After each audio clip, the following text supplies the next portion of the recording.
எதனால் அப்படின்னா ஒரு மிகப்பெரிய ஆளுமை ஜெயலலிதா அவர்கள் அந்த இடத்துல இல்லாமல் இருந்ததுனால மக்கள் மனசில் ஒரு வெறுமை, வேறு யாரை கேண்டிடேட்டாக இருந்தாலும் அந்த இடத்துல ஏற்றுக்க முடியாத ஒரு சூழல் நிலவுது.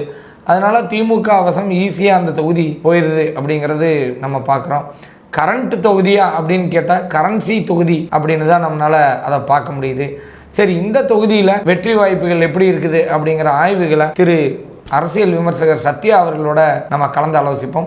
சத்யா, நீங்கள் தொடர்ந்து பதில் சொல்லுங்கள். நேயர்கள் அனைவருக்கும் வணக்கம். இது வரைக்கும் நம்ம நிறைய தொகுதி பார்த்துருக்கோம். அதில் கண்டிப்பாக முக்கியமான தொகுதி பார்த்தீங்கன்னா ஆர்கே நகர் தொகுதி. நட்சத்திர வேட்பாளர்னு சொல்லுவாங்க. இது நட்சத்திர தொகுதின்னு தான் சொல்லணும். ஏன்னா நிறைய கான்ட்ரவர்சி இந்த தொகுதியில் வந்திருக்கு. இந்த தொகுதியில் பார்த்தீங்கன்னா கடந்த தேர்தலில் திமுக ஜான் எபினேசர் என்றவர் பார்த்தீங்கன்னா 95,763 வாக்குகள், பதிவான வாக்குகளை 51%. எப்பவுமே இந்த 50% மேலே போனாலே அந்த தொகுதி அவங்க கட்டுப்பாட்டில் இருக்குதுன்னு தான் நம்ம பார்க்கணும்.